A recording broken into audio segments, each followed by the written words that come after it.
할렐루야. 오늘도 예배의 자리로 나오신 여러분들, 또 온라인으로 예배하시는 분들 주님의 이름으로 축복하고 환영합니다.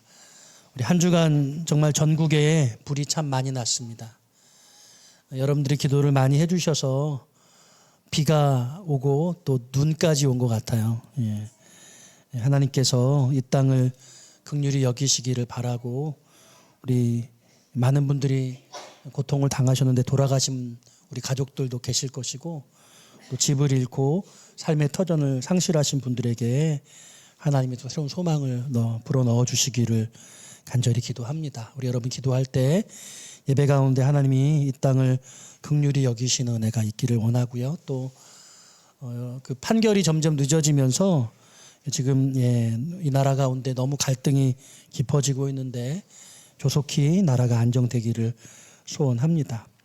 오늘 히브리서 드디어 이 믿음 시리즈 마지막 시간이 되었습니다. 석 달 13번에 걸쳐서 믿음 시리즈를 설교를 했는데요.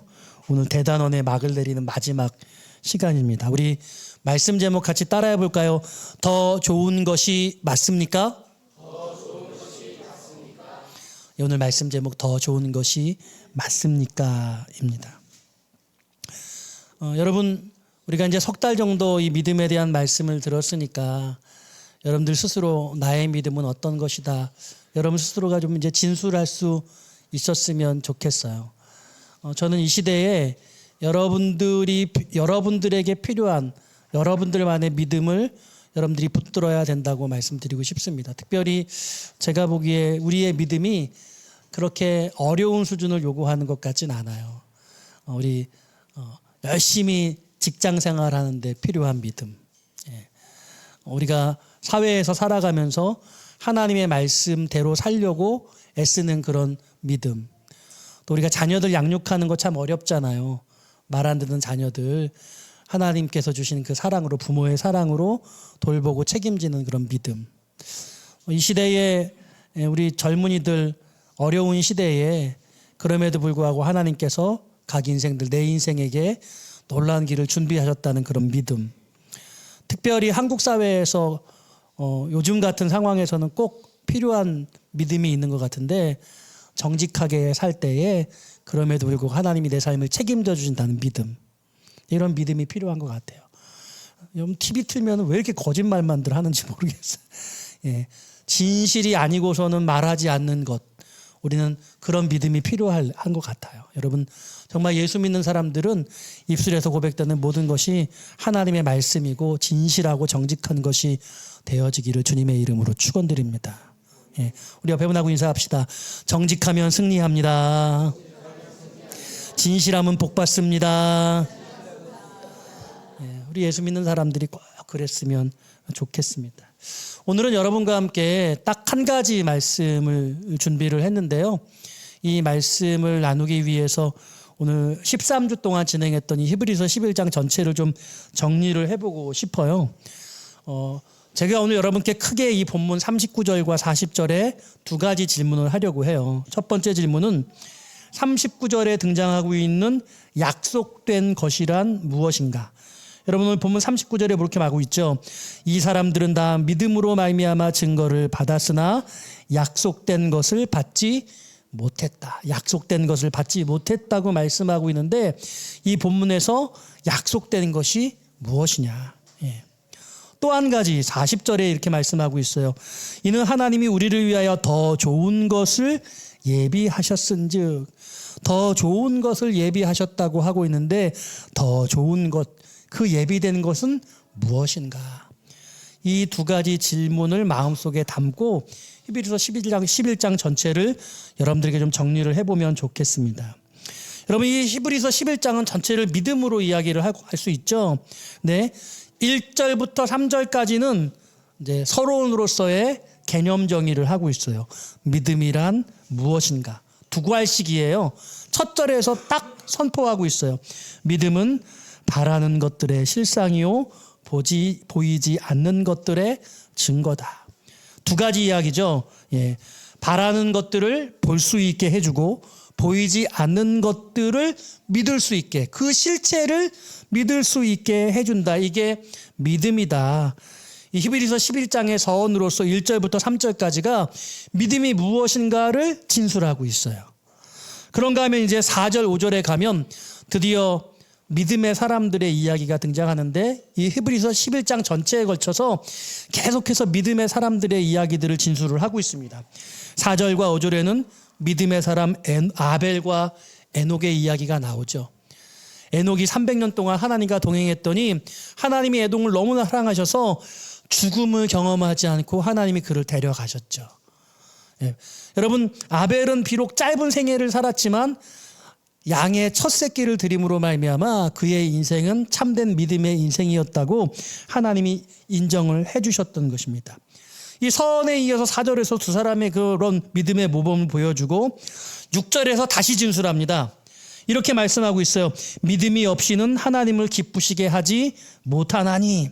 이 말은 이렇게 정리할 수 있습니다. 믿음으로 산다는 것은 무엇인가? 믿음으로 산다는 것은, 믿음의 개념을 설명했는데 믿음의 사람 두 사람을 샘플로 보여주고, 믿음으로 산다는 게 뭐냐? 믿음이 없으면 절대로 하나님을 기쁘시게 하는 삶을 살 수가 없다. 그게 믿음이다. 믿음이 있어야만 하나님을 기쁘시게 하는 인생으로 살 수 있다. 이렇게 말씀하고 있는 거죠. 그리고 7절부터 12절까지 다시 믿음의 사람을 소개하는데 노아와 아브라함과 사라의 이야기가 나옵니다. 100년 동안 방주를 지으면서 하나님 앞에 순전했던 그런 노아의 믿음, 그리고 약속을 받고 믿음으로 살았던 아브라함, 그리고 100세의 아들을 낳을 때까지 그 사라의 모습을 믿음의 선물로 보여주고 있죠. 그리고 6절이 믿음으로 산다는 게 무엇인가를 물었다고 한다면 다시 13절에서 16절까지는 믿음으로 산다는 게 무엇인가와 반대로, 그러면 믿음으로 죽는다는 것은 무엇이냐를 말씀하세요. 13절도 두 괄씩이에요. 13절부터 16절이 중간 진술인데 이렇게 말하고 있거든요. 이 사람들은 다 믿음을 따라 죽었으며, 앞에서 나온 그런 아벨과 에녹, 노아, 아브라함, 사라 이런 이들을 말하고 있는데 다 믿음을 따라 죽었대요. 믿음으로 사는 게 어떤 것인가? 하나님을 기쁘시게 하는 삶을 살려면 믿음이 꼭 필요하고, 그러니까 믿음으로 산다고 하더라도 믿음으로 살아도 죽을 수밖에 없는 게 인생이야, 이렇게 말씀을 하고 있거든요. 그래서 이 13절과 16절의 내용을 정리해 보면 이래요. 어차피 인생은 지나가는 거야. 인생은 나그네 길이고 본향을 사모하는 마음을 가질 수밖에 없어. 아무리 열심히 살아도 인생 살아보면 죽는 날을 바라볼 수밖에 없고, 그 죽음을 생각할 때 우리는 본향을 사모할 수밖에 없어. 믿음으로 죽는다는 것은 나그네 인생길 가면서 본향 사모하는 마음 품는 거야.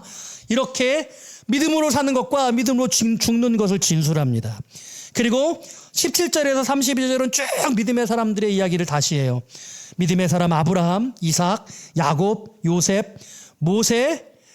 그리고 여러분 이거 쭉 살펴보면은요, 아브라함, 이삭, 야곱, 모세 이렇게 나왔으니까 그 다음 믿음의 사람 나오려면 여호수아 나와야 될 것 같은데 여호수아 안 나오고 갑자기 라합으로 바뀌어서 나오거든요. 왜 여호수아가 안 나올까? 이런 것도 좀 곰곰이 생각하게 됩니다. 이분들은 구체적으로 진술을 하고 있고, 마지막 32절에 가면 시간 관계상 생략한 사람들의 이름을 기록하고 있어요. 기드온, 바락, 삼손, 입다, 다윗, 사무엘과 선지자들을 소개하고 계십니다. 그 한 분 한 분의 믿음에 대해서 제가 여러분 매주 1시간씩 여러분과 함께 나눴어요. 여러분들이 그 1시간 1시간들을 기억하면서 각 사람들의 믿음의 실체가 어떤 것인가, 그 사람만의 고유의 삶을 하나님이 주셨는데 그 사람 고유의 삶을 살아가면서 그 사람이 믿음으로 어떻게 자기의 삶을 경영해 나갔는가, 승리했는가, 그 승리의 이야기가 여러분 개인의 삶에 적용될 필요가 있겠죠. 우리가 그러기 위해서 한 사람 한 사람의 삶을 살펴본 거예요. 그리고 그 사람들의 내용들을 총정리한 내용이 33절부터 38절까지 오늘 들으신 말씀에 있는 거예요. 이 믿음의 사람들이 믿음으로 행한 게 어떤 것인가, 이것들을 정리해주고 있는데요. 제가 이걸 한 문장으로 한 문장씩 정리해 봤거든요. 한 15개쯤 되더라고요. 들어보세요. 믿음으로 나라들을 이김, 믿음으로 의를 행함, 믿음으로 약속을 받음, 믿음으로 사자의 입을 막음. 각각의 이 진술에 떠오르는 믿음의 사람들이 있죠. 믿음으로 불의 세력을 멸함, 믿음으로 칼날을 피함, 믿음으로 연약한 가운데서 강하게 됨, 믿음으로 전쟁에 용감하게 되어 이방 사람들의 진을 물리침, 믿음으로 여자들은 자기의 죽은 자들을 부활로 받아들임, 믿음으로 심한 고문을 받되 구차히 풀려나기를 원하지 않음, 믿음으로 조롱, 채찍, 결박과 옥에 갇히는 시련을 받음, 믿음으로 돌로 치는 것, 톱으로 켜는 것, 시험과 칼로 죽임을 당함, 양과 염소의 가죽을 입고 유리하며 궁핍과 환난과 학대를 받음, 믿음으로 광야와 산과 동굴과 토굴에 유리함. 이게 32절부터 33절부터 38절까지의 믿음으로 산 사람들의 믿음의 내용들이에요. 근데 이 모든 내용들을 정리해보면 딱 두 가지로 정리할 수 있어요. 믿음으로 승리함, 믿음으로 고난을 감내함. 그러니까 여러분, 믿음으로 산다는 것은 성공하고 잘되고 내가 원하는 것을 성취하고 평안하고 행복하고 만족하고 이렇게 사는 것, 그것에도 믿음이 필요한데, 그뿐만 아니라 어렵고 가난하고 아프고 고통받고 인내하고 슬프고 그와 같은 상황에도 우리 인생에 믿음이 작동된다, 작동해야 한다, 이렇게 말씀하는 거예요. 그러니까 인생의 생사고락에서 희노애락에서 모든 경우에 우리는 믿음이 우리의 삶의 도구가 돼서 그 믿음으로 그 삶의 내용들을 받아들일 줄 알아야 한다. 할렐루야. 네. 여러분, 믿음, 교회는, 종교는 기복적인 게 아니에요. 우리의 인생의 모든 상황들을 어떻게 하나님의 말씀으로 붙들고 믿음으로 설 것인가의 문제라는 거예요. 예수 믿으면 다른 사람보다 더 뛰어나지고, 예수 믿기 때문에 저 사람보다 내가 더 성공하고, 이런 게 아니에요. 그럴 수도 있겠지만 그렇지 않을 수도 있어요. 하나님이 나를 복되게 하셔서 다른 사람 위에 높이 세울 수도 있지만 그 사람들에게 고통을 받을 때도 그 고통 갖는 가운데 우리가 믿음으로 견디고 인내하고 하나님의 말씀을 붙드는 것, 그게 믿음이라고 말하는 거죠. 그런데 제가 이 믿음의 사람들의 이런 내용들을 이렇게 보니까 오늘날 이 시대에는 이런 게 필요하지 않아요. 우리는 직장 생활하는데 내가 어떻게 예수 믿는 사람으로 직장 생활을 할 때 믿음이 필요한가? 내가 가정에서 남편 섬기고 자녀들 돌보는데 내가 주부로서, 엄마로서 어떻게 자녀들 돌봐야 되는가? 청년들, 이 취업도 어렵고 정말 살기 어려운 이 시대에 결혼도 하기 어렵다고 말하고 연애도 힘든 이런 시대에 어떻게 믿음으로 살아야 되는가? 우리가 고민해야 되는 믿음의 수준은 오늘 이 성경에서 말씀하고 있는 것하고 상당히 좀 거리감이 있는 것 같아요. 오늘 너무나 많은 사람들이 마치 진실인 것처럼 거짓을 말하고 자기가 세상이 되고 자기가 나라가 되고 자기가 절대적 가치가 돼서 내가 원하는 것을 얻기 위해서 모든 것이 그것이 진리인 것처럼 말하는 이 시대에 오직 하나님의 말씀에 부합한 진실만을 진리라고 믿고 정직하게 말하는 이런 고백, 여기에 믿음이 필요하죠. 저는 오늘 이 시대에 여러분들이 살아가는 여러분만의 믿음의 진술을 하기를 바라고, 여러분 그것에 믿음이 작동돼서 여러분 그 놀라운 승리의 역사가 나타나기를 주님의 이름으로 축원합니다.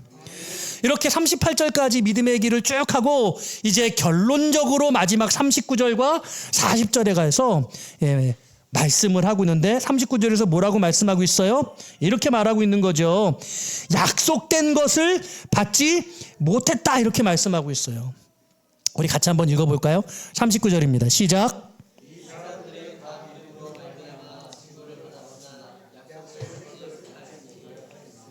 예. 자, 이렇게 말씀하고 있어요. 약속된 것을 받지 못했대요. 여러분, 우리 믿음으로 살았는데 약속된 것을 받지 못했다고 말씀하고 있어요. 예. 좀 서운하지 않아요? 그냥 이 말씀만 붙들면, 아니 내가 믿음으로 살았으면 약속된 것을 받아야 될 텐데. 여러분, 근데 신기한 게요, 이 12서 11장을 자세히 살펴보면 이 약속을 받지 못했다는 말씀이 다른 곳에 또 있습니다. 13절 말씀에도 있어요. 제가 읽어드릴게요. 이 사람들은 다 믿음을 따라 죽었으며 약속을 받지 못하였으되 그것들을 멀리서 보고 환영하며 또 땅에 저는 외국인과 나그네의 힘을 증언하였으니 다 믿음을 따라 죽었으며 약속을 받지 못하였으되 약속을 받지 못했다는 말씀이 13절에 또 등장하고 있거든요. 그런데 신기한 게 또 한 가지 있어요. 약속을 받았다는 말씀도 히브리서 11장에 있습니다. 33절 말씀이에요. 같이 한번 읽어볼까요? 33절입니다. 시작. 그들은 믿음으로 나라들을 이기기도 하며 의를 행하기도 하며 약속을 받기도 하며 사자들의 입을 막기도 하며 믿음으로 나라들을 이기기도 하고 의를 행하기도 하고 약속을 받기도 했어요. 믿음으로 약속을 받기도 했다고 말씀하고 있습니다. 그러니까 여러분 히브리서 11장에 등장하는 약속을 받았다고 하는 그 받았다는 약속은 무엇이고 받지 못했다는 약속은 뭐겠어요? 우리가 성경을 전체적으로 그렇게 볼 수 있어야 해요. 깊이 묵상해 볼 때 받았다는 약속은 개인의 사명과 비전을 말하는 것이고요. 그리고 받지 못했다는 약속은 예수 그리스도를 아직 만나지 못했다는 뜻입니다. 그러니까요, 구약에 살았던 사람들은 육신을 입고 오신 그 예수님을 아무도 만나지 못했잖아요. 그러니까 구약에서 그들은 다 믿음으로 살았고 약속을 받았어요. 근데 그 개인의 약속, 개인의 비전은 하나님이 주셨죠. 근데 그 중에서도 아브라함 같은 경우에는 하나님이 뭐라고 말씀하셨어요? 내가 너의 이름이 아주 유명해지도록 해줄게. 그리고 너의 자손이 하늘의 별과 같이 땅의 모래와 같이 많이 이게 해줄게. 내가 너에게 한 땅을, 약속한 땅, 젖과 꿀이 흐르는 땅을 내가 너에게 허락해 줄게. 이렇게 말씀하셨거든요. 그런데 아브라함은 평생 사는 동안에 딸랑 아들 하나 낳았어요. 가진 땅이라고는 나중에 사라가 죽었을 때 사라를 위한 그런 묘지, 그 터 하나밖에 못 얻었어요. 아브라함에게 주셨던 비전을 아브라함은 자기 생전에 다 보지 못하고 사실 죽었습니다. 어떤 사람들은 약속을 받긴 했지만 그 약속이 성취되는 건 보지 못했어요.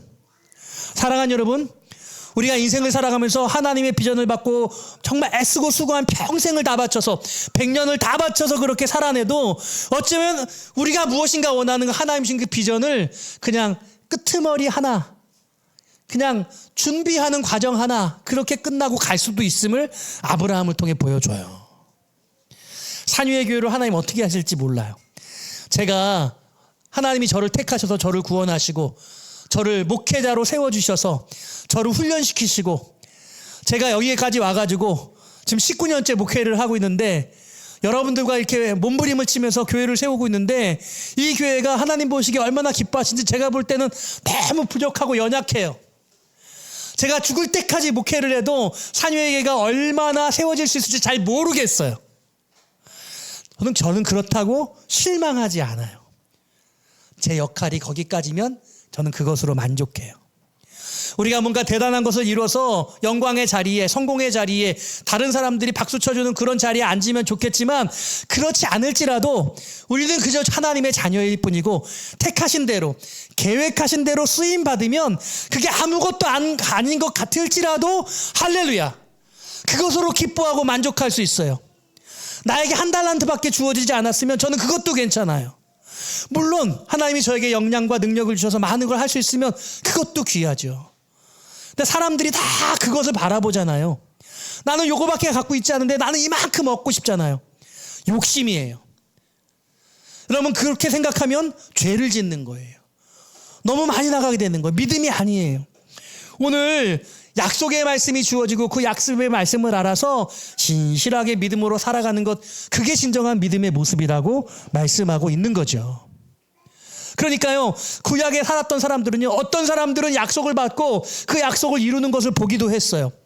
요셉은 꿈을 꾸고 어려서 10대에 꿈을 꿨는데 그 꿈이 어떤 것인지 알지 못하다가 형제들에서 버림받고 그리고 애굽의 총리가 돼서야 시간이 많이 흐르고 나서야 그 꿈의 의미를 삶의 현장에서 경험하게 되잖아요. 하나님이 그 비전을 보게 하셨죠.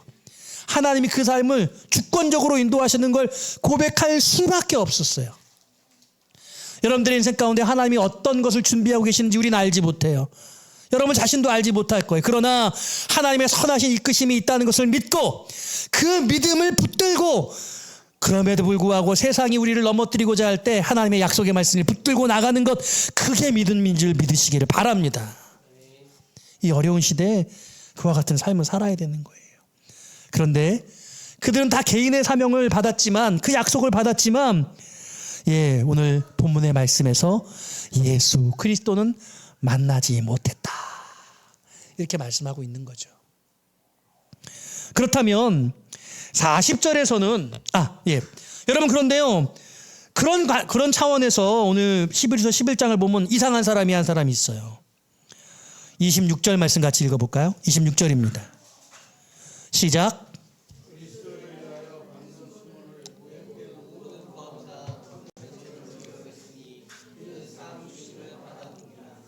누구 얘기예요? 모세 얘기죠. 24절에 믿음으로 모세는 장성하여 그리스도를 위하여 받는 수모를 애굽의 모든 보화보다 더 큰 재물로 여겼다, 이렇게 말씀하고 있죠. 아니, 모세는 예수님보다 훨씬 이전에 태어난 사람인데 어떻게 그리스도를 위해서 수모를 받았다고 말할 수 있느냐? 제가 전에 말씀을 전하면서 그렇게 얘기했죠. 아마도 모세는 알았을 거다고. 아마도 모세는 예수님을 보내주실 것에 대해서 하나님으로부터 그 이야기를 들었을 것 같다고. 언제요?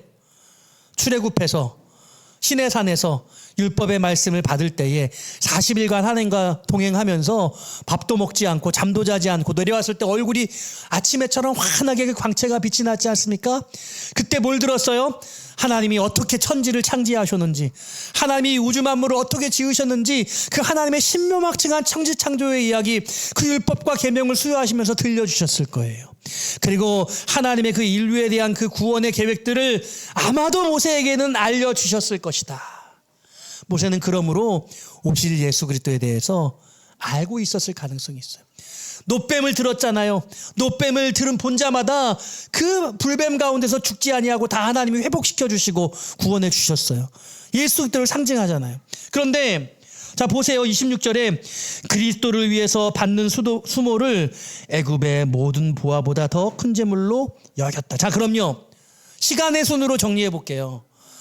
모세가 하나님으로부터 그 계명을 받고 천지 창조에 대한 그런 메시지를 들을 때에 우리가 추측하더라도 시내산에서 40일간 하나님과 동행하며 들은 얘기라고 한다면 그건 훨씬 이전이잖아요. 출애굽이 끝난 다음이니까, 출애굽했을 때니까. 애굽에서 받았던 수모는 언제예요? 출생에서 40살 때까지. 혈기방장해서 나는 히브리인인데 애굽의 왕궁에 태어나서 그래서 애굽인의 정체성이 아니라 히브리인의 정체성을 가질 때 그때 수모를 당한 거거든요. 그럼 그때는 모세는 몰랐잖아요.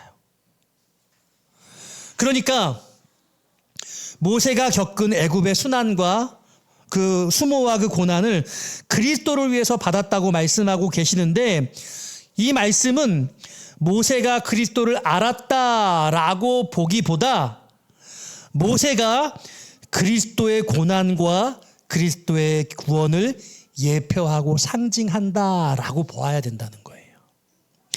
모세가 받았던 그 고난이 어떤 고난이냐? 예수님께서 이 땅에 육신의 몸을 입고 오셔서 받아야 될 그 고난과 그 수모를 하나님이 이미 모세를 이 땅에 보내실 때 예수 그리스도를 보내실 것을 준비하고 그것을 상징하는 의미로 우리에게 보여주신 거예요. 그래서 히브리서 기자는 뭐라고요? 그리스도를 위해서 모세가 그와 같은 고난을 당한 것이다. 할렐루야. 이렇게 말씀하고 있어요. 이해되세요? 여러분, 그러므로 오늘 본문 히브리서 11장에 등장하는 모든 이 믿음의 사람들은 그리스도를 직접 만난 사람은 없어요. 그러므로 말미암아 약속을 받지 못했다, 이렇게 말씀하고 있는 것입니다. 여러분, 그렇다면요, 두 번째 질문, 40절에 등장하고 있는 40절 말씀 같이 한번 읽어볼까요? 예, 시작.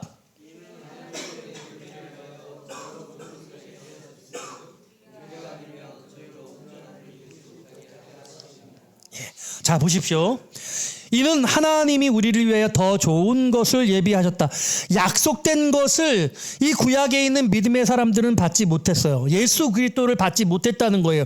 그래서 하나님이 우리를 위해서 더 좋은 것을 예비하셨다, 이렇게 말씀하고 계시잖아요. 자, 제가 이 히브리서 11장에 약속을 받지 못했다는 말씀이 한 번 더 등장한다고 그랬죠. 13절이에요.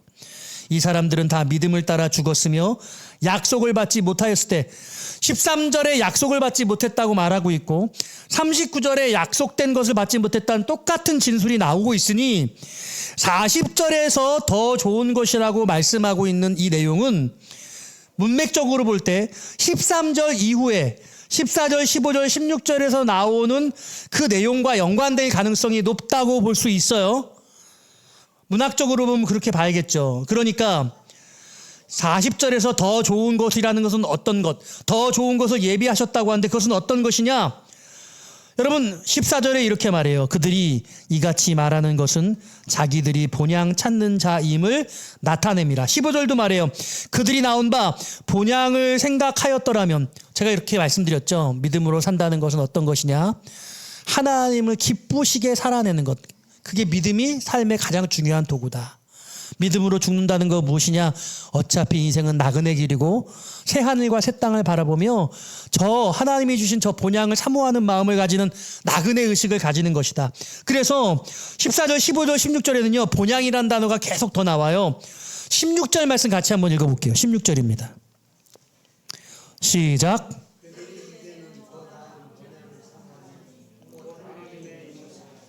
이러므로 하나님이 그들의 하나님이라 일컬음을 받으심을 부끄러워하지 아니하시고 그들을 위하여 한 성을 예비하셨느니라. 예. 자, 비슷한 말씀이 등장해요.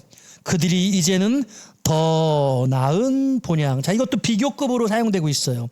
더 좋은 것, 더 나은 본향. 그래서 곧 하늘에 있는 것, 하나님이 새 하늘과 새 땅을 예비해 두셨고 나그네 인생을 믿음으로 사는 사람들이 그 땅을 바라보며 사는 것이 믿음의 삶이다, 이렇게 말씀하고 있어요. 그래서 40절에 더 좋은 것이 무엇이냐? 하나님이 우리를 위해서 예비해 주신 더 나은 저 본향이다 라고 볼 수 있어요, 문맥적으로. 자, 그런데 가만히 40절의 하반절을 보니까 좀 의문이 생겨요. 왜냐하면 그 뒤에 보니까 더 좋은 것을 예비하셨은즉 우리가 아니면 그들로 온전함을 이루지 못하게 하려 하심이라, 이렇게 말씀하고 있어요. 여기서 말하는 우리는 히브리서 기자뿐만 아니라 신약의 예수 그리스도를 만나고 예수님이 우리를 위해서 십자가에 죽으시고 부활하신 이후에 그 예수님을 만나게 돼서 예수님을 영접하고 그 구원의 기쁨과 영광을 소유하고 있는 자들을 말하는 거예요. 그리고 그들은 누구예요? 히브리서 11장에 등장하고 있는 믿음의 사람들, 아직 예수님을 만나지 못했던 구약의 믿음의 사람들을 말하는 거예요.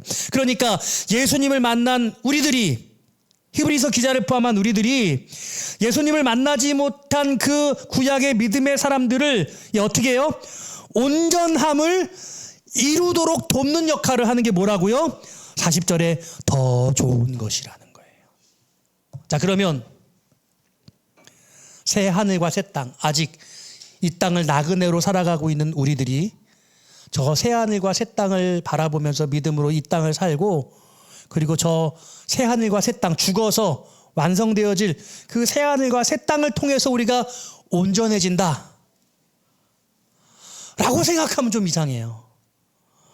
그래서요, 아무리 곰곰이 또 고민하고 묵상해 볼 때 이 40절은 무엇이냐? 39절에서 약속된 것이 무엇이라고요? 예수 그리스도. 약속하신 그 예수 그리스도, 그분이 더 좋은 것이라는 거예요.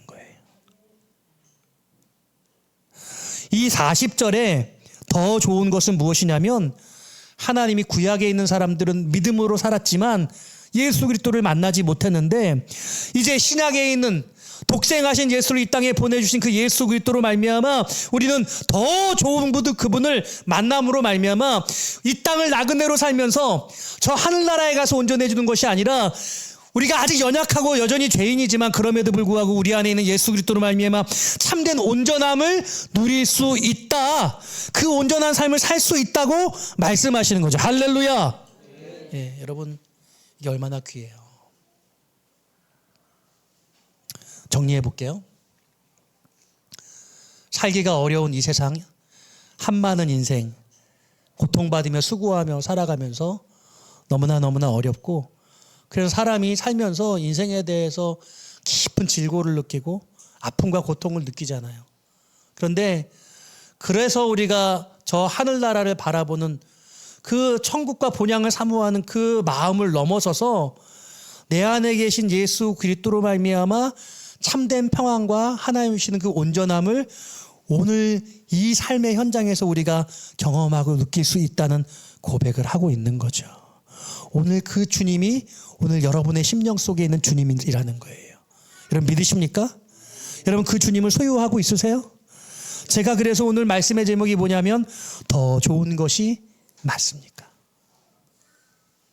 이 어려운 인생을 살아가는데 여러분 안에 계신 예수님으로 말미암아 이 어려운 인생을 온전하게 살 수 있는 하나님의 은혜가 이미 주어졌는데 그 주님으로 믿음으로 살아가는 내가 참된 평안과 기쁨을 소유하고 있냐는 거예요. 뉴스를 보면 주변을 돌아보면 너무나 각박하고 더없이 물질적인 풍요를 누리고 있고 이때까지 살아왔던 모든 세상의 그 시간들보다 가장 문명의 이기를 누리고 있는 우리가 그럼에도 불구하고 가장 고통받고 불행한 것 같은 그런 삶의 태도로 일관하며 살아가고 있는 이 오늘날 진정 우리 안에 계신 예수 그리스도가 우리에게 평안과 기쁨을 주고 있냐는 거예요. 더 좋은 것이 맞냐고요. 이론적으로만 고백하는 게 아니라 한평생 살아가면서 본향을 사모하는 마음을 갖는 것이 너무나 귀하지만 그 본향을 바라볼 뿐만 아니라 오늘의 내 안의 삶 속에서 어떤 삶의 어려움과 고통 속에서라도 내 안에 진정한 예수 그리스도로 말미암은 평강과 기쁨, 그것을 소유하는 것이 그 믿음의 온전함이라고. 우리가 아니면 예수 그리스도로 말미암아 예수 그리스도를 소유한 우리가 아니면 온전함을 이루지 못한다는 말씀을 하고 계시는 거예요. 구약의 모든 믿음의 사람들은 이제 그리스도께서 오셔서 저와 여러분들을 위해서 십자가에 죽으셔서 그 모든 죄를 용서하시고 하나님의 사랑을 완성하심으로써 그 모든 부족했던 것들을 충만하게 채우고 오늘 우리는 예수 그리스도 안에서 진정한 삶의 평강과 위로와 소망을 가질 수 있는 것이죠. 여러분 어떻게 동의가 되십니까? 네. 그래서 저는 인생을 살아보면서 그런 것 같아요.